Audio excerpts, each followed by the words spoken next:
ધારી ગીર પંથકમાં ઈયળનો ઉપદ્રવ, લોકો મુશ્કેલીમાં મુકાયા. ધારી તાલુકાના ગીર જંગલના વિસ્તારમાં છવાડે કોટડા ગામ આવ્યું છે. અહીં ગામની વસ્તી આશરે 350 જેવી છે. ત્યારે કોટડા ગામના લોકો ખેતી અને પશુપાલન સાથે સંકળાયેલા છે, પરંતુ ગામના લોકોને ઈયળની સમસ્યાથી પીડાઈ રહ્યું છે. ગામના લોકોની મુશ્કેલી જોઈ આ રિપોર્ટમાં અમરેલીના ધારી તાલુકાના દલખાણીયા ગામથી આશરે 5 કિલોમીટર દૂર કોટડા ગામ આવ્યું છે. ઈયળના ભયંકર ઉપદ્રવથી પીડાઈ રહ્યું છે.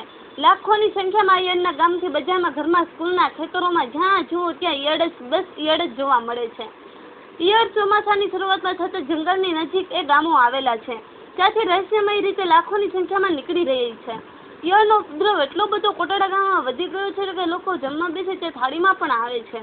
આખો દિવસ કોટડા ગામની મહિલાઓ સાવરણે લઈને આ ઈયળને કાઢવામાં જ વ્યસ્ત રહે છે. કોટડા ગામના લોકો દ્વારા પાવડર કે દવા જેવી અનેક વસ્તુઓનો ઉપયોગ ઈયળના ત્રાસ મુક્ત થવા માટે ઉપયોગ કર્યો છે, પરંતુ 1000 મારો કે લાખો ઉત્પન્ન થાય છે. આવી પરિસ્થિતિનું નિર્માણ માટે કોટડા ગામમાં થયું છે કે છેલ્લા કેટલા વર્ષોથી ચોમાસાની શરૂઆત થતાં જ કોટડા ગામમાં ઈયળનો ઉપદ્રવ જોવા મળે છે. ગામના લોકો પણ હવે થાકીને હારી ગયા છે. ત્યારે ગામના લોકો જણાવ્યા અનુસાર ઈયળના આવા ત્રાસમાંથી અમને ક્યારે મુક્તિ મળશે? ફાઇનલ વ્યૂ આજે કોટડા ગામ ભયંકર ઈયળના આ ત્રાસમાંથી પસાર થઈ રહ્યું છે.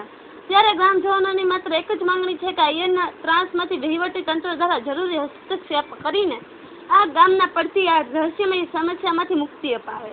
હવે જોવાનું રહ્યું કે વહીવટી તંત્ર દ્વારા કોટડા ગામને ઈયળના ત્રાસમાંથી મુક્ત કરાવે છે કે ગ્રામજનોને પડતી મુશ્કેલીને તંત્ર ક્યારે દૂર કરશે તે જોવાનું રહ્યું. અશોક મણવર, અમરેલી. ડાવરા કોટડા ગામ.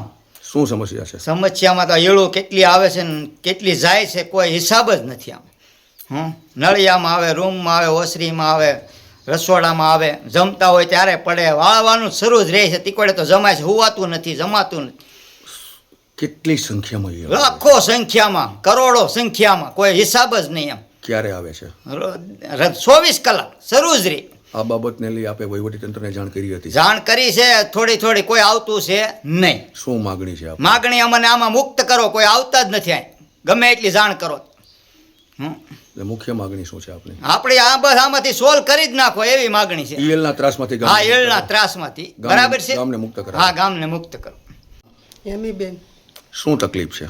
આ ઈળું બહુ આવી છે. નળિયામાંથી ખરે, રસોડામાં ખરે, રાંધવું કેમ, હું કેમ, કેટલી આવે છે? બહુ જ આવે છે. હજારો આવે, હજારો જાય. ક્યાંથી આવે ક્યાંથી જાય છે ખબર પડતી નથી. ક્યાં ક્યાં જોવા મળે છે ઈયળો? બધે જો અહીંયા પિલોરમાં હોય, નળિયામાં હોય, રસોડામાં હોય, ઓસરીમાં, ઘરમાં, બધે.